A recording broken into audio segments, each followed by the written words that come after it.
조선시대 과거 합격률은 그야말로 0.7%였어요. 과거 급제를 축하합니다. 감사합니다. 드디어 해냈구나. 고생했습니다. 네, 16년 만에 합격했습니다. 부인, 고생 많으셨어요. 이제 함께 잘 살아요. 힐링 야담을 찾아주셔서 깊이 감사드립니다. 구독과 좋아요는 사랑입니다. 그럼 오늘 이야기 시작하겠습니다.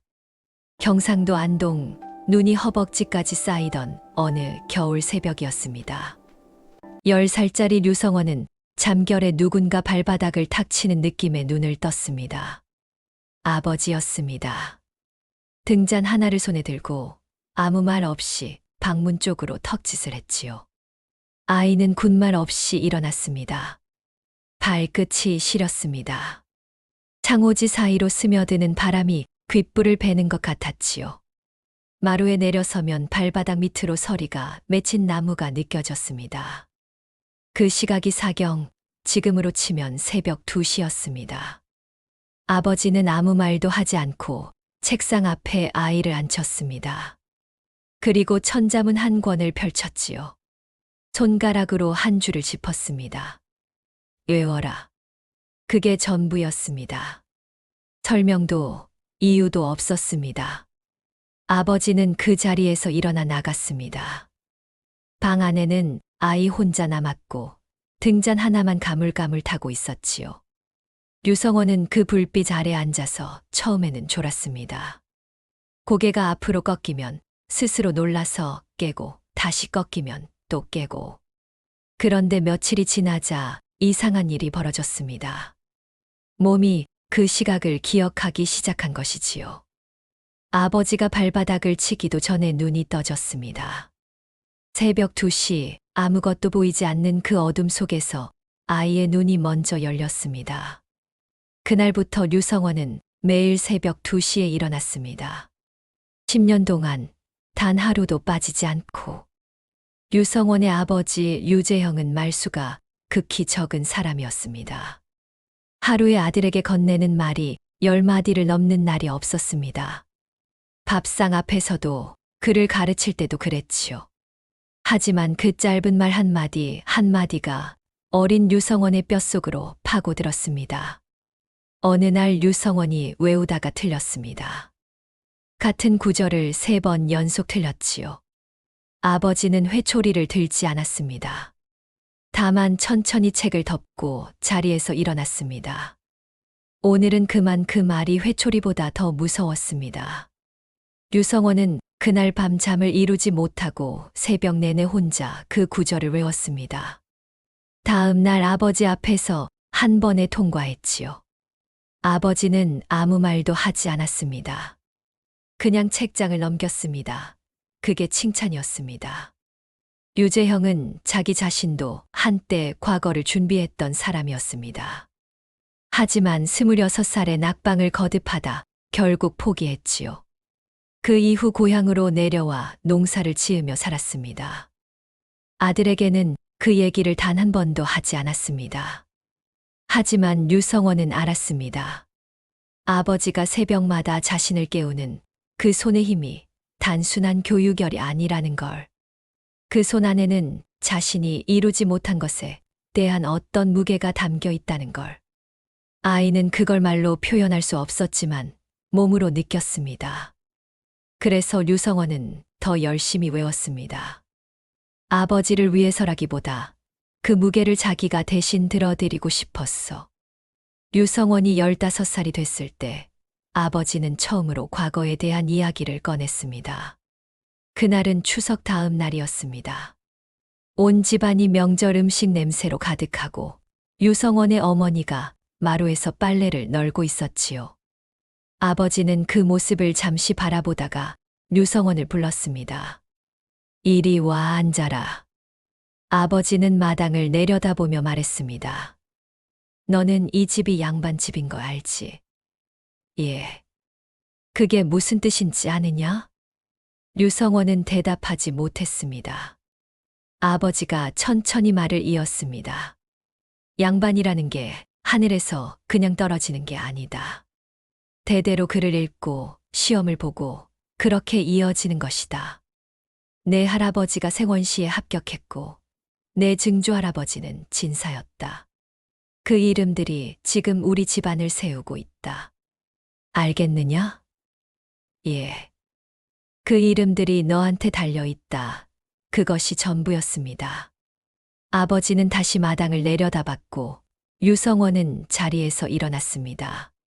그날 이후 유성원의 공부가 달라졌습니다. 그 전까지는 시키니까 했던 것이 이제는 이유가 생긴 것이지요. 좋은 이유인지 나쁜 이유인지는 모르겠지만 어쨌든 이유가 생겼습니다. 그리고 그 이유가 이후 20년 동안 유성원을 붙잡아 두게 됩니다. 과거 준비가 얼마나 방대한 것인지 유성원이 처음으로 실감한 것은 16살 때였습니다. 마을에서 유명한 훈장 박서방이 어느 날 유성원에게 물었습니다. 논어 8일편 셋째 장을 외워보거라. 유성원은 줄줄 외웠습니다. 틀리지 않았지요. 그럼 그 뜻을 풀어봐라. 유성원이 풀었습니다. 그럼 그 뜻에 반론을 달아봐라. 그 순간 유성원은 입이 막혔습니다. 외우는 것과 이해하는 것, 그리고 그것에 대한 자기 생각을 덧붙이는 것은 전혀 다른 일이었으니까요. 박 훈장은 웃었습니다. 과거는 외우는 시험이 아니다. 생각하는 시험이다. 그리고 그 생각을 글로 쓰는 시험이지. 사서삼경을 외우는 건 시작도 아니야. 그 말이 류성원의 가슴에 돌처럼 내려앉았습니다. 당시 선비가 과거를 위해 익혀야 하는 것들을 나열하면 끝이 없었습니다. 사서삼경은 당연한 기본이고 시를 짓는 법, 부후를 쓰는 법, 역사서인 사기와 한서, 송나라의 문장들, 경전의 뜻을 정책적 질문에 연결하는 책문까지. 오늘날로 치면 고전 문학, 역사, 철학, 정치학, 논술을 동시에 수십 년간 파고드는 것과 같았습니다. 그리고 이 모든 공부에는 돈이 들었습니다. 책값이 만만치 않았습니다. 당시 좋은 책 한 권이 쌀 한 가마와 맞먹는 경우도 있었지요. 거기에 붓, 먹, 종이값까지. 형편이 어려운 집안에서는 종이가 아까워 손바닥에 먹을 묻혀 연습하는 선비도 있었습니다. 류성원의 집안은 그 중간 어딘가였습니다. 굶지는 않았지만 넉넉하지도 않았지요. 어머니는 틈틈이 삭바느질을 했습니다. 그 돈으로 류성원의 책을 샀지요. 아버지는 그 사실을 알면서도 모르는 척했습니다. 어머니는 그 사실을 알면서도 말하지 않았습니다. 류성원은 그 모든 것을 알면서도 더 열심히 공부하는 것 외에 달리 할 수 있는 일이 없었습니다. 류성원이 처음 과거 시험장에 들어선 것은 22살 때였습니다.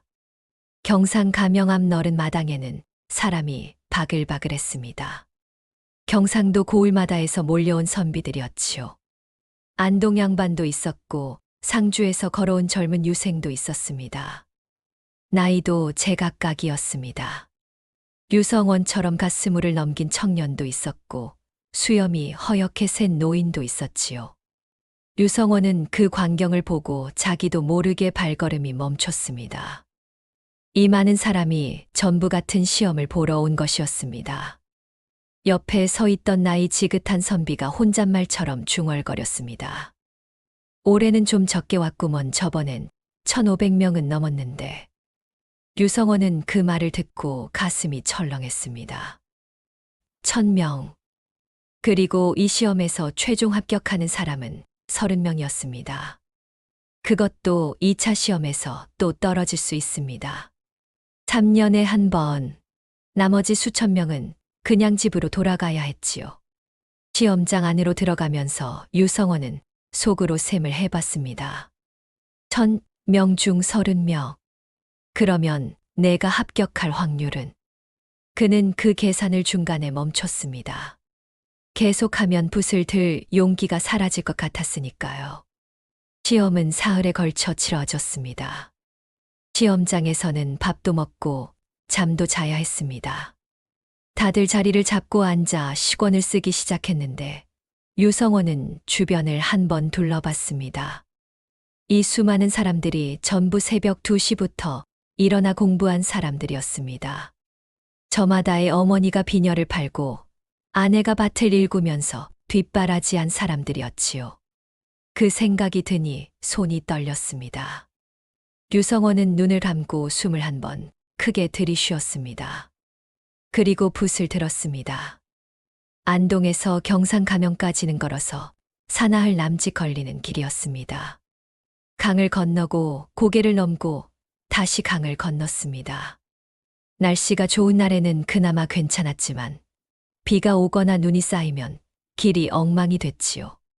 발목까지 지늘게 잠기는 날도 있었고 고개 위에서 눈보라를 만나 길을 잃을 뻔한 날도 있었습니다. 그 길을 류성원은 22살부터 38살까지 8번 걸었습니다. 처음 대구부에 갔을 때는 길 위에서 보이는 모든 것이 신기했습니다. 논두렁을 따라 걷다 보면 저 멀리 산 너머로 해가 지고 하늘이 붉게 물들었지요. 류성원은 그 광경을 보며 생각했습니다. 저 하늘 아래에 대구부가 있겠구나. 내가 합격할 그 도시가.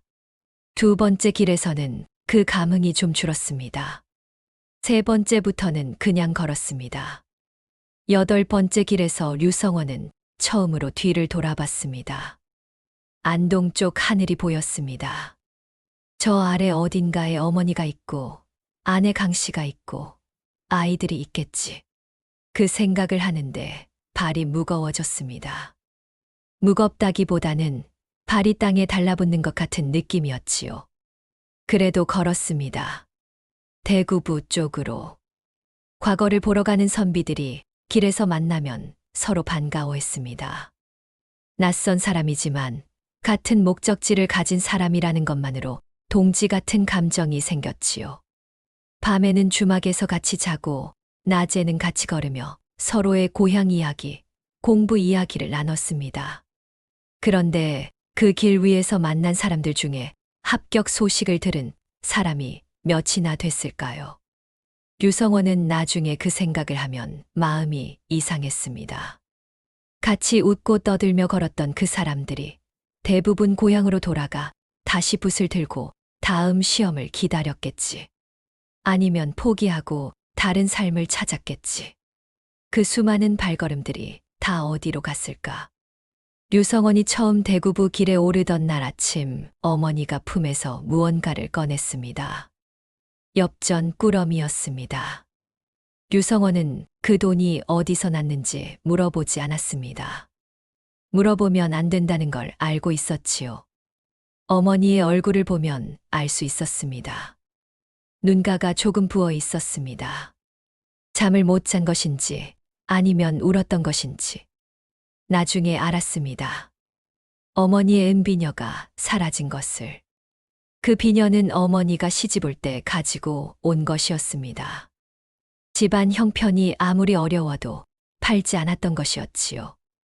아버지도 그 비녀만은 건드리지 말라고 했습니다. 그런데 그 비녀가 없어졌습니다. 어머니는 그 사실을 끝까지 말하지 않았습니다. 류성원이 한양에서 돌아올 때마다 결과가 어떻든 그저 밥부터 먹이고 등을 두드려줬습니다. 고생했다. 그게 전부였지요. 두 번째 대구부 길에서도 어머니는 돈 꾸러미를 내밀었습니다. 이번에는 어머니 손목을 봤습니다. 팔찌가 없었습니다. 세 번째에는 손가락을 봤습니다. 반지가 없었지요. 류성원은 어머니한테 한 번도 그 이야기를 꺼내지 못했습니다. 꺼내면 어머니가 괜찮다고 할 것이고 그 말이 더 무거울 것 같았으니까요. 대신 류성원은 대구에 가는 길에 밥값을 아꼈습니다. 주막에서 자는 대신 길가 빈 헛간에서 자는 날도 있었습니다.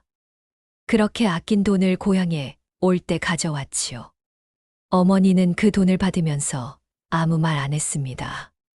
받았습니다. 그게 모자 간의 대화였습니다. 첫 번째 낙방은 22살 때였습니다. 합격자 명단이 붙는 날, 류성원은 사람들이 물러난 다음 혼자 벽보 앞으로 갔습니다. 30개의 이름을 처음부터 끝까지 읽었습니다. 자기 이름이 없다는 걸 알면서도 끝까지 읽었습니다. 혹시 내가 못 봤을 수도 있으니까. 없었습니다. 류성원은 그 벽보를 한참 바라봤습니다. 합격자들의 이름을 하나씩 읽어봤습니다. 모르는 이름들이었습니다. 저 사람들은 어떤 사람들일까? 어디서 왔을까? 나보다 얼마나 더 잘 썼을까? 그는 돌아서서 숙소로 걸어갔습니다. 눈물은 나오지 않았습니다. 그냥 다리가 무거웠습니다.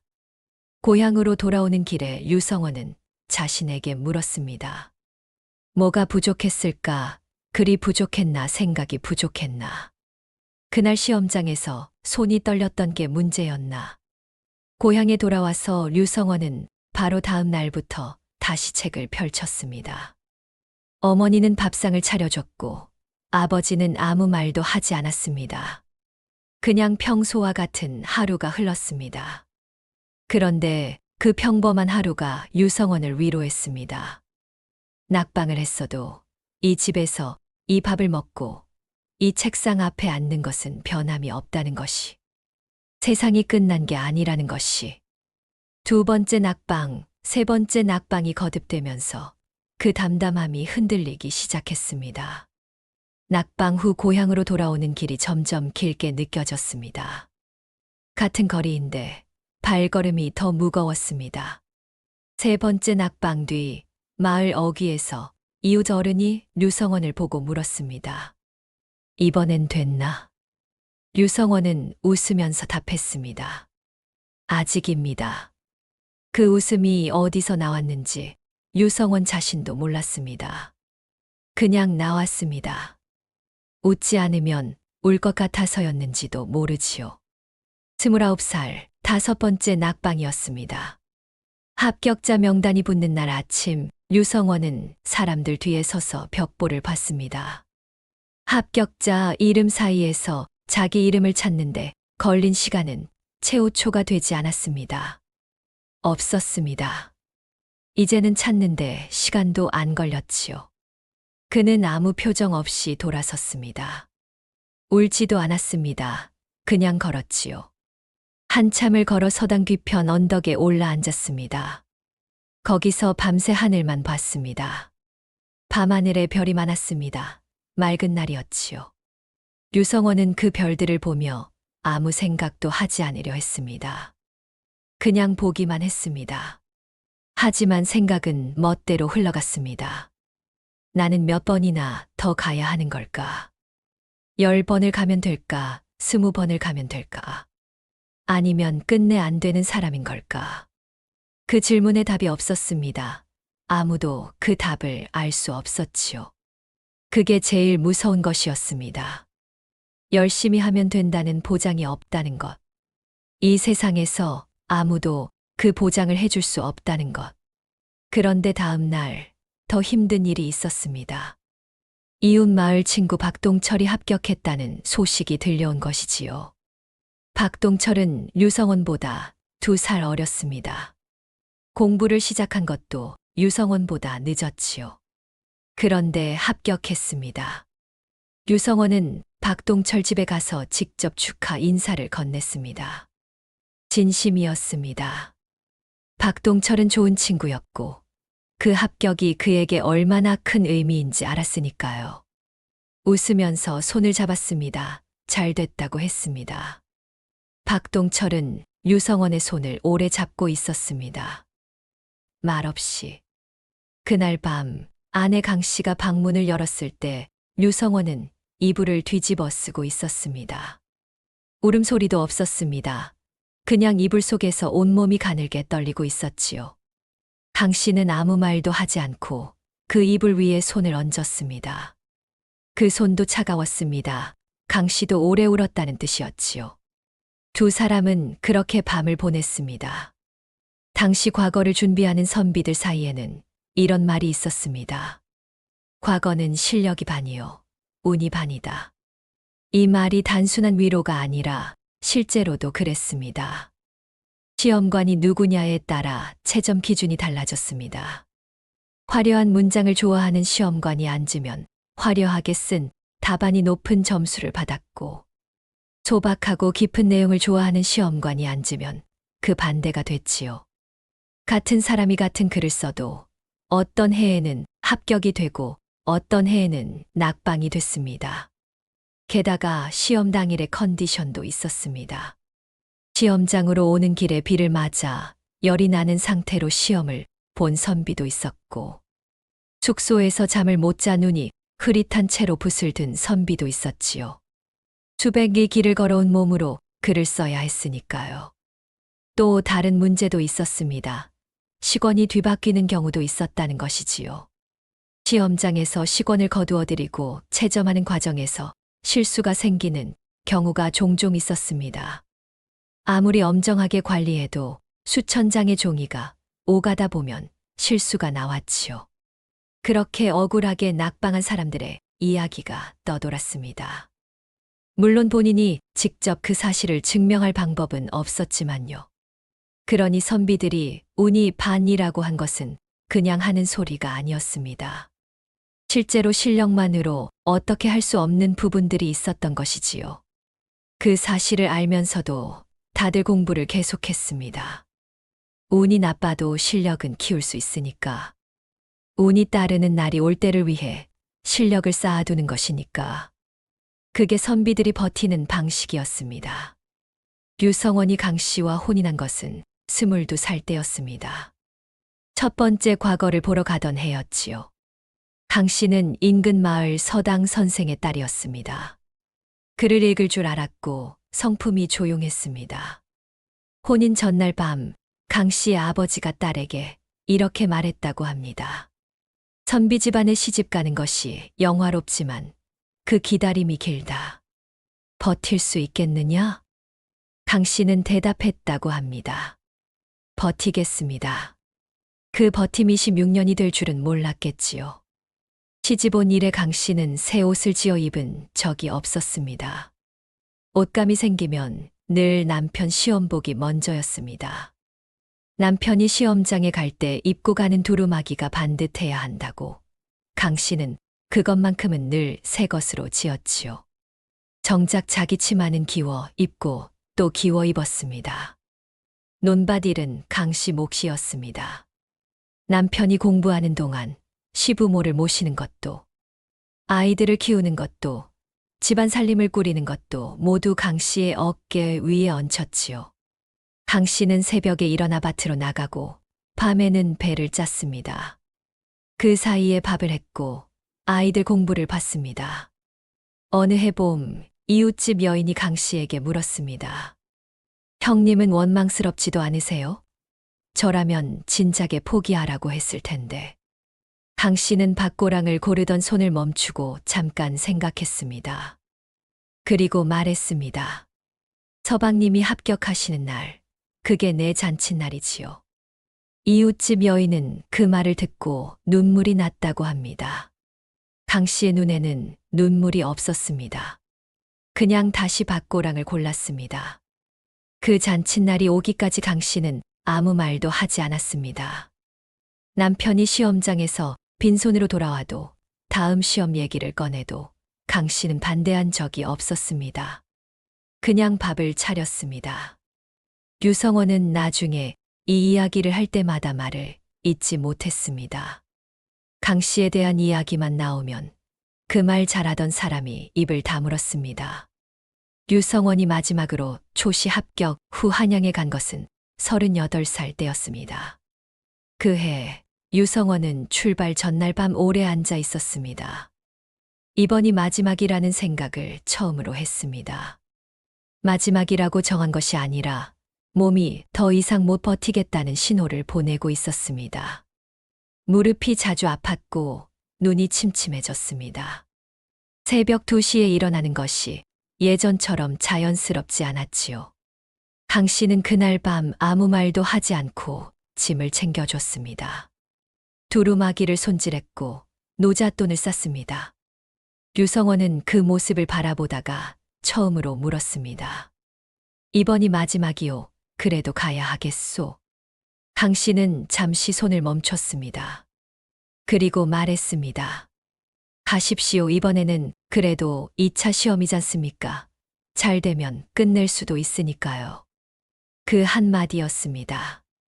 유성원은 한양으로 가는 길에 이상하게 마음이 차분했습니다. 이번이 마지막이라는 생각이 오히려 마음을 가볍게 했습니다. 더 이상 잃을 것이 없는 느낌이랄까요. 이미 다 잃었으니까. 시험장에 들어서면서 유성원은 처음으로 주변을 여유 있게 봤습니다. 젊은 선비들이 많았습니다. 23, 24쯤 돼 보이는 얼굴들. 자신이 처음 왔을 때 그 얼굴들이었지요. 유성원은 속으로 그들에게 말을 걸고 싶었습니다. 당신들도 이 자리에 나중에 38살에 다시 올 수 있다고. 그래도 괜찮다고 하지 않았습니다. 그냥 자리에 앉아 붓을 들었습니다. 합격자 명단이 붙던 날, 유성원은 사람들이 가장 몰리는 시각을 피해 혼자 벽보 앞에 섰습니다. 33개의 이름을 첫 번째부터 읽기 시작했습니다. 세 번째 이름이었습니다. 유성원. 그는 그 이름을 다시 읽었습니다. 그리고 또 읽었습니다. 손가락으로 짚어봤습니다. 맞았습니다.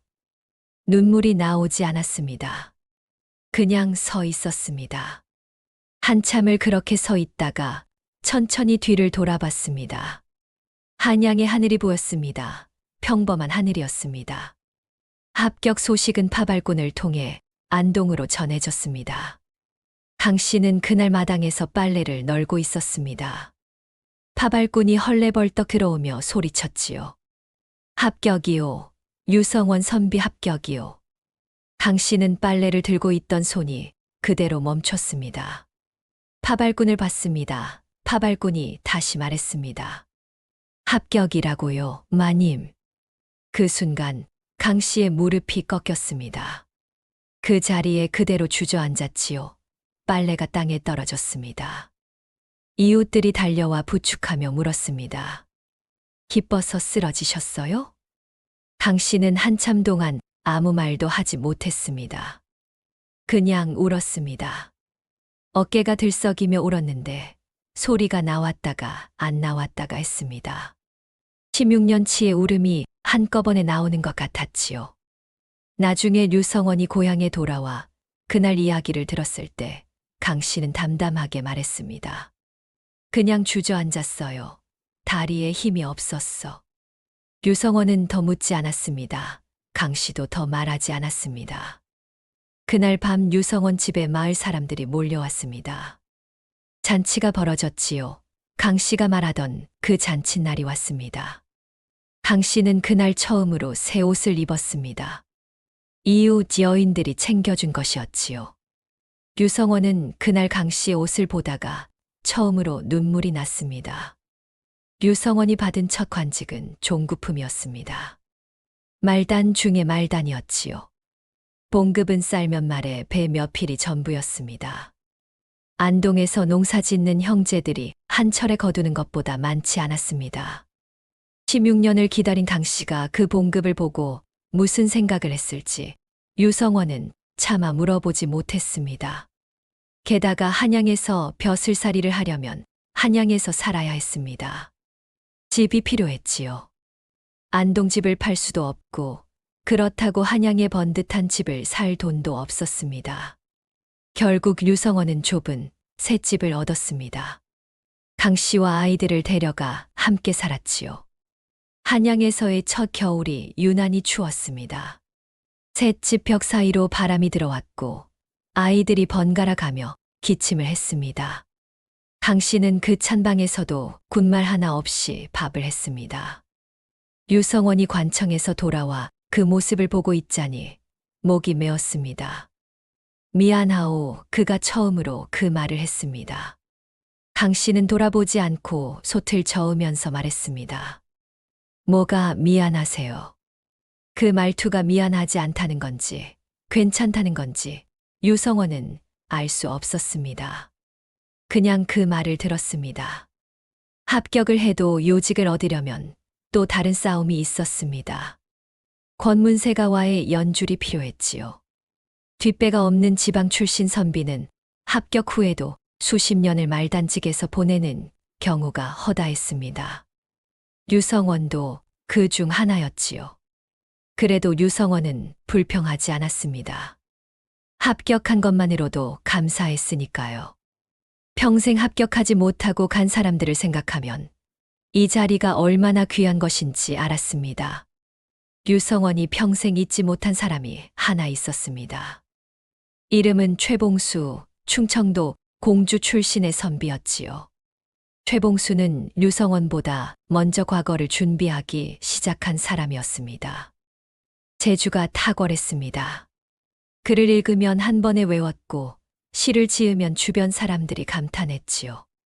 류성원은 최봉수를 보면서 저 사람은 분명히 합격하겠다고 생각했습니다. 그런데 최봉수는 12번 낙방했습니다. 12번 낙방한 뒤 45살의 최봉수는 붓을 놓았습니다.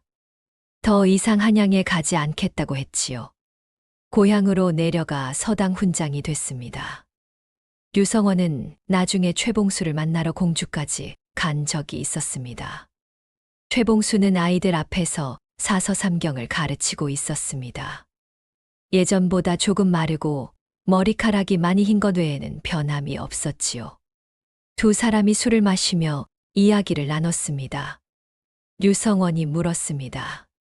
후회하지 않나? 최봉수는 잠시 잔을 내려놓고 생각하더니 말했습니다. 후회를 어떻게 안 하겠나. 그런데 있잖아.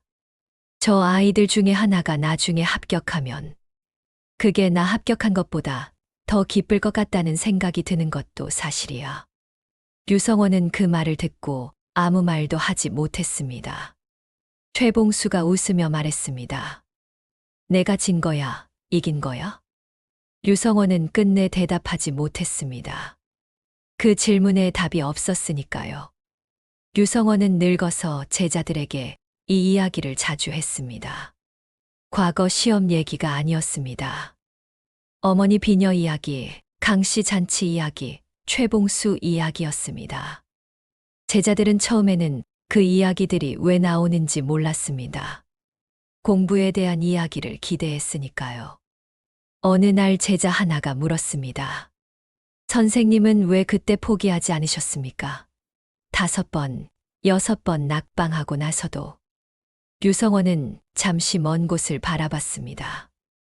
포기를 하려면 뭘 할 줄 알아야지. 제자들이 어리둥절해하자 류성원이 말을 이었습니다. 나는 글밖에 몰랐어. 농사도 못 짓고 장사도 못하고 글만 알았지. 그러니 포기를 한다고 뭘 할 수 있겠나. 그냥 하는 수밖에. 방 안이 잠시 조용해졌습니다. 그러다 류성원이 덧붙였습니다. 그런데 그게 나를 살렸어. 다른 길이 없으니까 그 길을 걸었고 그 길을 걸었으니까 여기까지 온 거야. 만약 다른 길이 있었다면 나는 진즉 그 길로 갔겠지. 그랬으면 어떻게 됐을까? 류성원이 웃었습니다. 제자들도 웃었습니다. 그런데 웃고 나서 아무도 말을 잇지 못했습니다. 그 웃음이 위로인지 한탄인지 아무도 몰랐으니까요. 류성원이라는 이름은 역사책 어디에도 나오지 않습니다. 장원급제를 한 것도 아니고 높은 벼슬을 한 것도 아니니까요. 그냥 한 시대를 살다 간 이름 없는 선비였습니다. 합격률 0.7%의 그 바늘구멍을 28번의 세월 끝에 뚫은 사람이었습니다. 하지만 그가 새벽 2시에 일어나 등잔 앞에 앉았던 그 시간들, 강 씨가 기워 입은 치마 위에 얹혀 있던 그 세월들, 어머니가 비녀를 팔아 쥐어준 그 엽전들은 어딘가에 남아 있습니다. 10,000명이 도전해서 33명만 뚫리는 그 바늘구멍 앞에서 그들은 원망도 했고 절망도 했고 그러면서도 다시 붓을 들었습니다. 그것이 선택이었는지 어쩔 수 없었던 것인지는 모릅니다.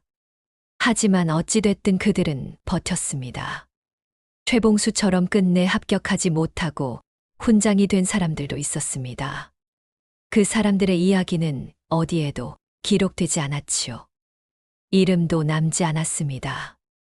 하지만 그들이 가르친 아이들이 또 공부를 했고 그 아이들이 또 자기 아이들에게 그를 가르쳤습니다. 그 긴 흐름이 결국 오늘날까지 이어져 온 것이겠지요. 오늘 당신이 버티고 있는 그 자리가 어쩌면 그 선비들이 새벽 2시에 앉았던 그 자리와 그리 다르지 않을지도 모릅니다. 보장도 없고 언제 끝날지도 모르고 그래도 다시 앉는 그 자리. 이만하면 됐다 싶을 때 한 번만 더 붓을 들었던 사람들의 이야기였습니다. 들어주셔서 감사합니다. 구독과 좋아요로 힐링 야담을 응원해 주세요. 더 좋은 이야기로 찾아뵙겠습니다.